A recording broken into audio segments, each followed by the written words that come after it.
Hi, everybody. Welcome back to another episode of our special edition of Love Life. Thank you for coming back, dear Dula.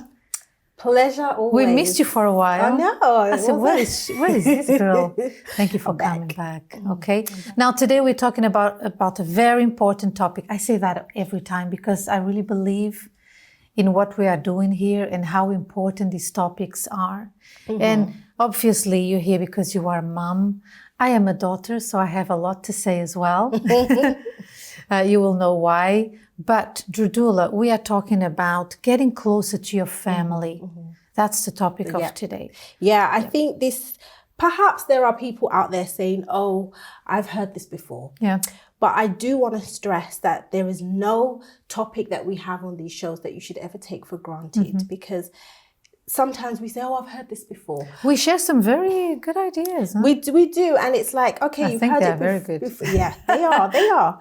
You could say, oh, but I've heard it before. We've spoken about this before.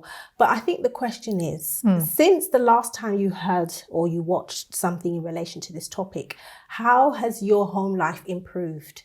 I think that's a good question. Or have you practiced what you know? Have you been practicing? Exactly. So don't just shut it down and say, oh, here we go again. Yeah. No, look at it and see.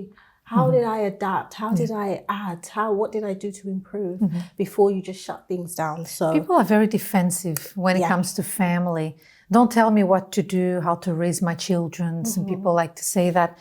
I understand to a degree, but life goes by so quickly. I always heard older people say that, but then after you turn 25, that's it, you're gone. Yeah.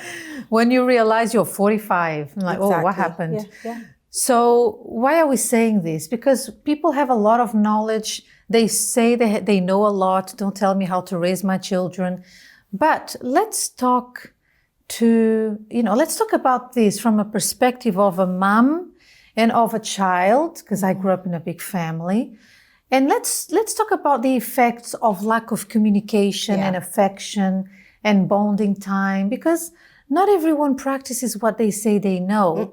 And when you realize your children are all grown up and traumatized, or maybe you wouldn't call them traumatized, but you notice they have a very strange behavior as a parent now, as a parent, maybe they've moved on, they got married, have children. And you notice that they don't know how to show affection to your grandchildren. So where do you think this came from? It came from childhood.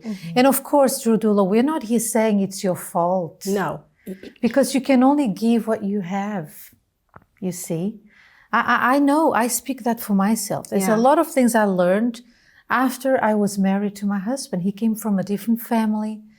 Lots of love and hugging and kissing and all, I love you, love you. In my family, we all loved each other, but in a different way. We provide help for one another, but we don't really hug that much. But then I've learned to show affection. Do you understand? So there's a lot of people out there who say, no, thank you, I know, I don't need help. But this can be very helpful. Yeah, definitely. Right? Definitely. So there's a lot taking our time, a lot of... in today's world, there is. Especially technology, Drudula. Technology, just watching things, reading things.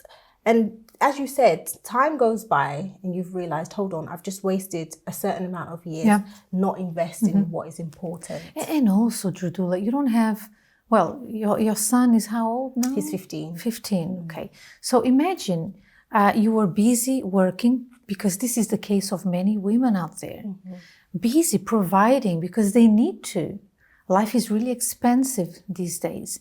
But then you have a bit of time here and there, and whenever you have time, you don't want to, talk, you don't want to go out with your son, because you're tired, you're physically tired.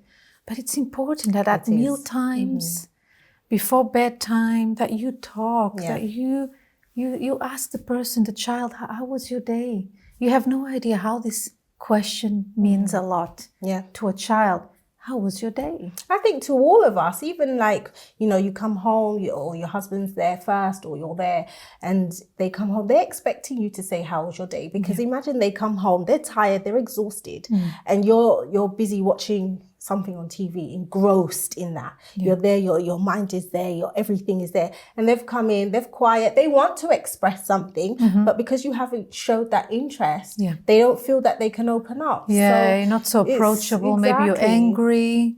Exactly. So the thing is, we and this is very common, you know, you are a parent for a while and then you realize that you don't really know your child. You know, and for example, your child has a different life. You have no idea what your child is up to. Yeah. And maybe you say, no, she's a princess. She's a good girl. But maybe she's not that good of a girl. Maybe she's up to something and you have no idea. Yeah. But then you lack the courage to talk because you haven't done that years before her teen. Exactly. So how do you begin a relationship? Do you understand? So that's what we're talking about here. Yeah. So tell me, Trudula, you're on the hot seat today. What do you do? And I know we've touched on this on one of our episodes a while back, but we want to go deeper into this topic. So what kind of thing do you do with your son that is not really an event, but it's meaningful and it really helps your communication with him? I think the main thing is just finding that moment. I would say a lot of families, because of what you just stated, that they don't know that person. They live with them, but they don't really know them. So they're not able to identify when that person needs to talk. Yeah. So or tell them something. Exactly. And sometimes that comes with facial expressions or they've become shut down. Something is happening, but obviously withdrawal even. There's so many different symptoms. But because you haven't invested, because you don't know what that moment looks like. So you not that you've ignored it, but you haven't identified it. Okay. So you haven't met it. So I think the most important thing for me is to just take that time out to, even though, you know, it is hard because we're also busy, we're also very tired, but it's just about considering people. No, you had a child, so you have to be a parent. Yeah. I know this sounds really harsh, but it's true because look at society these days. And I think how many a lot of it is because of addicts and it's the family foundation that is missing. Exactly. So you touched on something important. You need to make an effort. You need to spot the perfect moment in a way for you to, oh, maybe I can chat with him now. Let's see what he's up to. Yeah. But I think, correct me if I'm wrong, you have to be thinking about that. You have to be aware of that need so that you can identify a moment for you to, hey, what's going on? You know, maybe she's already dating and you don't know. Yeah, there's a lot. Oh, and guess who is advising your child? Other children. So imagine what children, advising children, look, imagine the level of advice. So it is important that you take that time. You take that time so that the person feels comfortable to tell you anything, even if it's bad. Because we've all been there, isn't it? It's difficult. It's a time of discovery, curiosity, and you want to know, what do I do, right? So, I mean, the topic is getting closer to the family. So if you don't find that time or understand how to get close to build that bond, it's not just going to happen. Yeah, it has to be an effort. There must be an effort. Okay. Exactly. You're not just going to have a child that's going to be willing to open up to you because you have the title of a mother or father. You have to build that. And in order for you to build that, you have to invest, you have to take time, you have to understand. There's times that your child is going to come and say, look, I've done something really bad. And you have to quickly process within your mind, okay, I can't freak out. Yeah. I can't be judgmental. I have to be rational and reasonable. And then you have to, you know, go into it in an angle that perhaps you don't want to. You want to lash out. But because you want to build that bond, you want to gain their trust, you say, okay, so why did it have to be? You know, you use the language that is not condemning. Of course. Therefore, even though you are shocked to the core, you will be like, okay, darling, so let's think about this together. Let's work this out together. And then inside of you, you're like, can't believe my baby is up to this kind of stuff. Yeah. So it and is that's important. the investment, because I'm thinking about how my parents would have reacted, and they freaked out, you know, and often they would want to shout, degrade, use words that was like so demoralizing. I thought, I'll never speak to you about things. I wouldn't even speak to you about anything. So we have to, even though we may have experienced that when we were growing up, we have to change our approach. And that's another part of the investment. Saying, okay, how am I going to do this differently? Because I know I've been on the receiving end when I've tried to express something to a family and they've judged me. So I need to deal with this in a different way, for a different angle. This is a very good point, because maybe, you know, I've heard this before, where the adult says, well, when I growing up, this is how my dad and my mom dealt with me, and we all did fine. Did you really? So I think it's a good idea for you to think about, how are you today as a person, and what that did to you. And maybe, hold on a second, before I speak to my child about this, how was it with me? What kind of thing used to go through my mind? What kind of fears did I used to have? Oh, probably he has the same fears, or even different or more fears. Let me be careful. Let me speak in a way that will make him open up, and blah, blah, blah. So all this is important. However, like you said, just to recap before we go into a video, is we need to think about it. As a parent, I need to think about, okay, today's Monday. I like to do this on Sundays.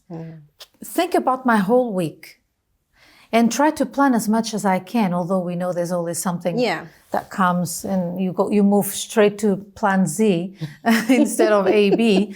But then you know, hold on, this day in the week, I'm going to go out and have a meal with my child, or do something simple at home. We were going to watch a movie. We're going to have popcorn. These are very small things that make such a huge difference. Yeah. You know, I remember the few times that my dad did that with my mom. We were all watching telly in a very teeny tiny living room, 4 children, mom and dad. We couldn't afford many things, but we were there all together, cozy, you know, watching something together. I remember we were eating tangerines and chocolate cake. Look at that. I was maybe, 7 years old? You see, so it wasn't about the plasma screen and, you know, whatever gifts you got that Christmas. We don't remember those things as much as we do the contact that we had. Right? So Jardula, let's have a quick look at this video. It's a real life story, and join us after this with some reasons, okay, as to why you should be really, really thinking about this and making it a point to invest in the bonding of your family. I grew up in an alcoholic family. It was quite normal to drink. No one really said anything. I'm one of 5 siblings, and I was one of the youngest. It was normal for me to be cooking. It was normal for me to be cleaning. No one ever helped me. With this, it led me to be depressed. It led me to be suicidal because all the responsibility was on me. I was never a child. I never had a good childhood. I was always left with these big responsibilities. Through that, I was sexually, physically and mentally abused by a family member. And when I did try and share that with my mum, she didn't believe it. She didn't feel like I was telling the truth. And at the time, she was pregnant. Months after, she gave birth, but she lost the baby. And because of what I told her, what that family member did to me, she accused me for killing the baby, which was meant to be my little brother. That even led up for me to be even more suicidal, more depressed. For me, it was like, well, if no one's listening to me, what's the point of me being here? What's the point of me being alive? The only person that actually gave me like love and affection was my grandma. Me receiving that love and affection, I knew what love was, I knew what affection was from her. But then she ended up passing away. And then I felt like I had no one, I had nothing. It was like, okay, I'm stuck in one house, I'm with all these responsibilities, I don't want to live anymore. So what I did is I got a knife and I put it to my wrist and I tried to commit suicide. I tried to slash my wrist. I had a little sister And I was thinking about her. I was like, if I do this, then she will find me, and I didn't want to traumatize her. So that's what kept me from not doing it. Going through all of this, I was very alone. I was closed up, and I felt like I couldn't do anything. I felt like I wasn't allowed to be happy. Even this, like me being at school, I will always put a smile on my face, but really it was never a happy face. I had a mask on all the time, and I never wanted to show my emotions, my feelings. It made me feel abandoned. I was facing my own battles alone, and nobody could help me. I met my partner at a young age. I just wanted affection.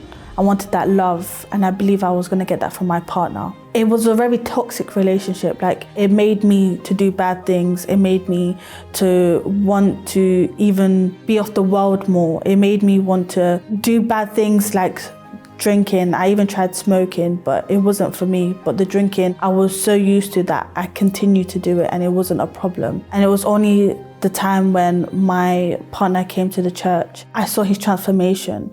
And I wanted that transformation for myself. At the time, I was an atheist. So for me to believe that there was God, it was impossible. For me to see his transformation, it was like, okay, maybe there is God. Maybe that God could help me. One day, my partner invited me to the Universal Church. I questioned it. I was like, if I go, like, what if I was to get judged? What if someone would be like, who is she? I was like, should I go or should I not? But then I decided to go. I had to see if God was real for me or not. And I didn't know how to pray. I didn't know anything. I didn't know what to do. I just closed my eyes and I prayed. I was like, God, like, if you are there, please show me that you exist. Please show me that you are real. And I believe in that moment, God actually remembered me as a person and was like, no, I am here. My journey for the Holy Spirit wasn't easy because there was things that I was holding back.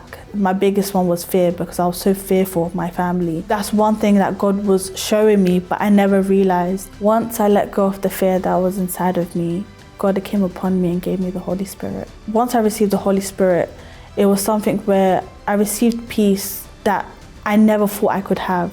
Like, the peace I received, I was like, this is how it feels.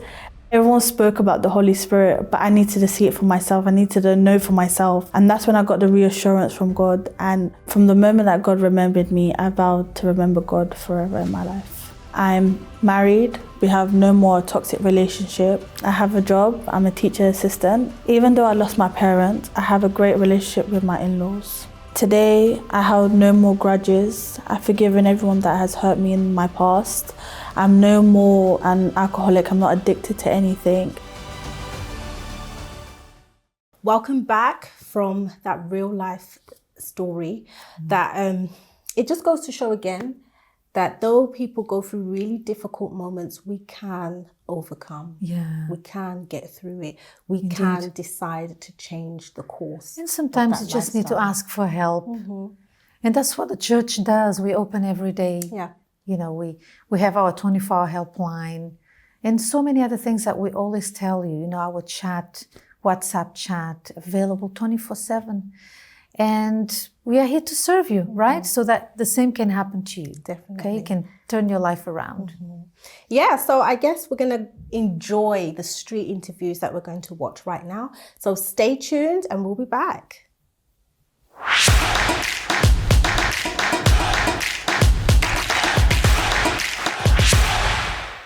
So one of the things that started up during the pandemic was myself and my two sisters. We started up this like cocktail night online on Zoom. So it was a way for us to kind of keep up with each other's news. We talk a lot more now because we spent that time kind of doing that weekly catch up, and we managed to keep it going. Within my family, the best way to connect is probably food. We tend to gather around each other at special events and someone's often cooking, usually between me and my mum.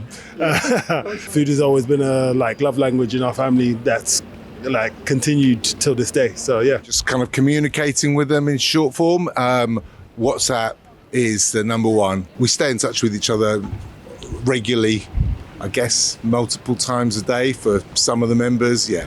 I'm from France, so it's very simple, but technology and social media. I get in touch with my family on a daily basis, so that's technology for me. Just staying in contact with them, maybe via telephone calls. There's so many different ways, honestly. Going to them firsthand and saying hello, it's always good to give them an update, on how you've been, and yeah, just good all around. I think through spending quality time together and spending time with them and just, keeping in touch. I think it's quite hard to always be with them all the time in this day and age, but just like keeping in touch, calling them, talking to them. My family I'm really close to them. We live in different parts of the UK, and they've been there for me during sort of some of the most difficult times of my life. So I got divorced a few years back, and one of my sisters, she got a bonus at work, and she used that to take me away on a spa weekend and just cheer me up when I was having a really hard time. And I remember when I first told my family that I was getting divorced, they all came to see me as sort of a surprise, and it was just one of the kindest things ever. So I think, I'm very lucky to have them. I've definitely noticed when my relationship with my family is going well,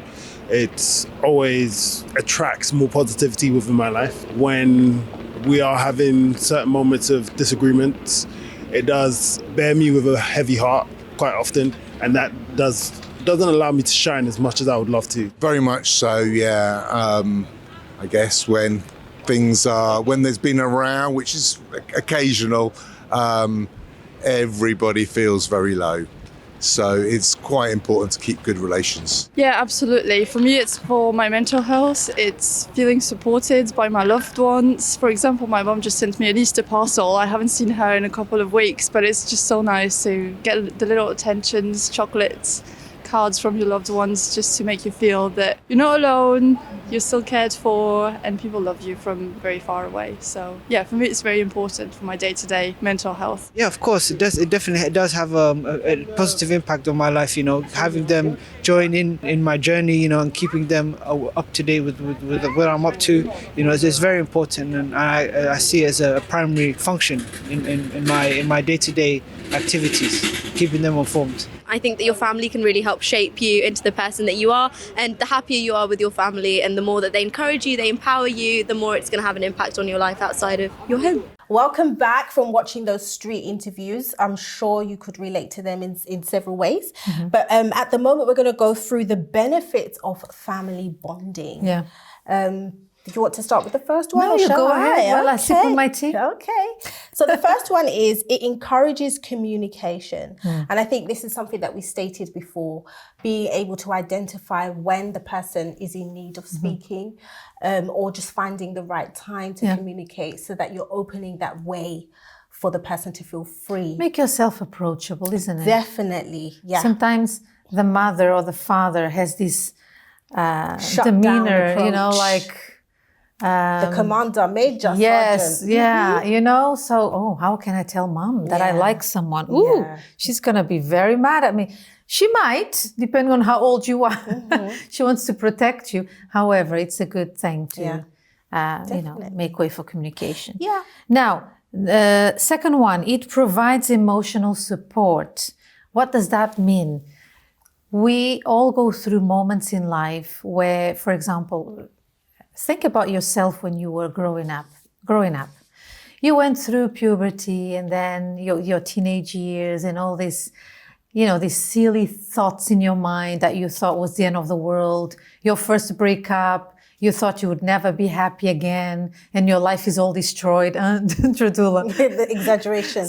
But this is the world of a young person in their mind. It's like everything is so amplified, and it's like, it's so dramatic and so, oh my gosh, what am I going to do? So I believe that when you have this bond with your children, they feel that there's a support there. They can come and tell you anything, and it's okay, even though mom will be mad or dad, but you will still be there for them and advise them accordingly. I think this is important. Actually, many people, many children, young people will not do something just because they think, no, I don't want to disappoint my mom and my dad, because they have a bond, you see. Mm-hmm. But the opposite applies. Oh, they don't care anyway, so I'll just do it. Rebellion. Mm-hmm. You see what I mean? So it's very important. Yeah. And the third one we have is it improves parent-child relations, which again, it synchronizes with what we've said. Yes. So it improves the bond improves when the child perhaps is going through a moment, as you said. They can confide in that family member, they will that not. parent. Yeah, they will not be so quick to go to a friend to talk about something that they've done, but they will rather speak to the parents. Yeah. So this is important. Yeah. Fourth tip or reason, it reinforces positive behavior. What does that mean? It means that, think with me, you as a parent, you have this structure in your house, in your home. Everyone sits together for their meal. You only have one TV in the living room. You don't have one around the house in each bedroom. There are rules. There is a discipline. People eat on time. People eat healthily. They talk as they have their meal. They talk to mom and dad and their siblings. It's time to brush their teeth. So you see, it starts from a young age. So obviously it will help them with their behavior later on, and also as future parents themselves. We all need a structure. I remember having a structure, with many things. Nobody would sit before dad would arrive home, sit at the table. Everyone would wait for dad. Or in your case, maybe it's your mom, maybe you are a single parent. It's fine. But the person is there waiting for you. It's a special moment.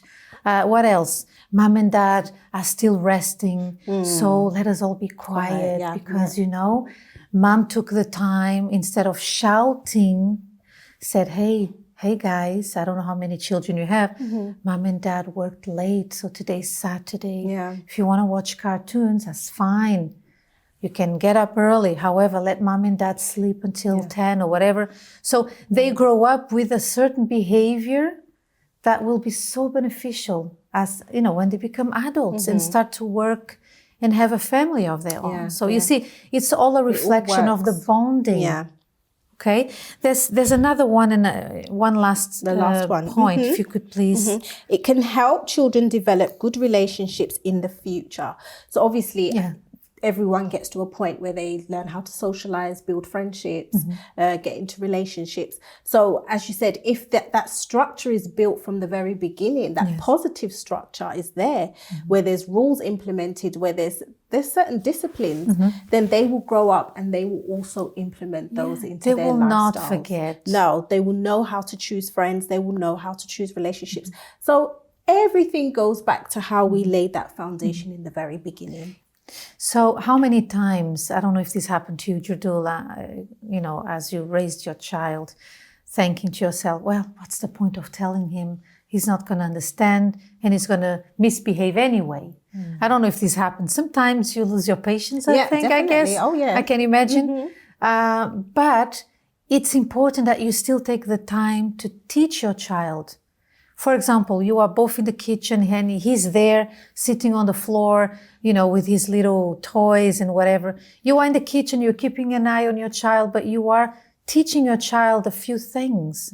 Oh, what did you do today? Oh, so someone was mean to you. Okay, listen, always be the peacemaker. Oh, okay, mom, okay. So it's as if they don't listen, but they remember. So that indeed instills in them, again, behavior, principles. The child will grow to understand or to remember, mom always taught me never to fight, never to retaliate, just go and report the person, but don't get your hands dirty. So, but maybe other parents would say, yes, you go there and you smack the child. No, that's not good. So you see, children, they are very intelligent. They will remember everything. I remember so many things from the age of 3 that sometimes when I'm with my mom, she's like, oh, what else do you remember? That's scary. Yeah, because there were a few things going on at the time. So nobody knows, but I do because I remember the conversations. Isn't that interesting? Yeah, so anyway, I think these are the tips we want to share for today. But before we leave, let's have a look at a Bible verse that we want to share with you. Jardula. So there's 2 Bible verses actually. The first one is, I will read the first one. I'll let you read it. It's in John chapter 8, verse 38. It says, this is Jesus talking. I speak what I have seen with my Father, and you do what you have seen with your father. So Jesus was talking to a few people, and he was telling them, listen, I speak what I have seen with my Father, and you do what you have seen with your father, which means him being a good God, him doing the good things he was doing. These are the things he learned from his Father, obviously God the Father.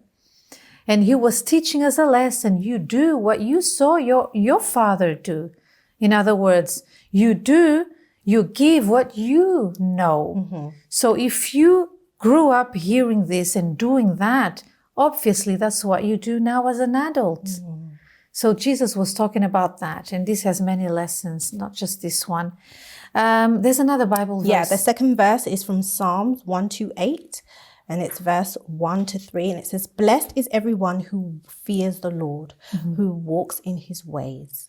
When you eat the labor of your hands, you shall be happy, and it shall be well with you. Yeah. Your wife shall be like your fruitful vine in the very heart of your house, your children like olive plants all around your table. So again, this just simplifies the happiness, the peace, the joy that you have in your home when it's set up with the right foundation. Yeah, and here the foundation that it's talking about is, if you go back to the verse, blessed is everyone who fears the Lord. Yeah. This is the key word here. If you fear the Lord, which means if you respect the Lord, it means you follow his commandments, then you teach your children, you are an example at home, then one of the benefits is your children will be like olive plants all around your table. Now try and picture that. And also your wife shall be like a fruitful vine. So a wife who is fruitful is a wife who is happy. She will be fruitful in everything she does at home. The way she takes care of herself, her husband, her home. She's always in a good mood because she fears the Lord. Yeah. So fearing the Lord gives you peace and guidance. All right. Now, Jordula, that's all we have time for today. Unfortunately, yeah. So just before we go, where can people find guidance? Through the Bible, isn't it? Definitely. And it's got so much in there. It's not overwhelming, so you don't have to read it all at once, but take your time and go through it. Yes. And especially absorb those as the blessing is here. So just take it, practice it. It's not easy, but it's not difficult. Yeah, at least you have the instruction, isn't it? You're not like not knowing what to do. Yes, so many people look for many solutions out there, many how do you call those people? My goodness, I had a blank. You know, those counselors. The gurus. They do help, those counselors, depending on what you're going through. But wisdom comes from fearing the Lord. Peace, because the Word of God tells you how to behave. It gives you an idea of, how you should live your life for your own protection. As a result, you have peace. Exactly. Your whole house has peace. Okay? Well, that's all for now. Like I said, please leave your comments. Perhaps you just watched our street interviews and you have some ideas of your own that you would like to share on things you do to bond with your family. Please share it with us, okay? Get in touch with us if you need help. And that's all for now. See you next week. Thank you for coming, Jordula. Pleasure. All right. See you next time. Bye-bye. Bye-bye. Do you often wish that you had someone to talk to at any time of the day or night? Would you like to have someone to listen to you without any judgments? Would you like a listening ear for whenever you are afraid, doubtful, or worried? The UCKG Help Centre runs a 24-hour helpline for anyone in need of advice, help, or support. This free service is available every day for those difficult situations that can arise at any point in our lives. Get in touch today and allow a friend to help you through your trying times. No matter what you may be going through, we are here to help. UCKG Helpline 020 7686 6000.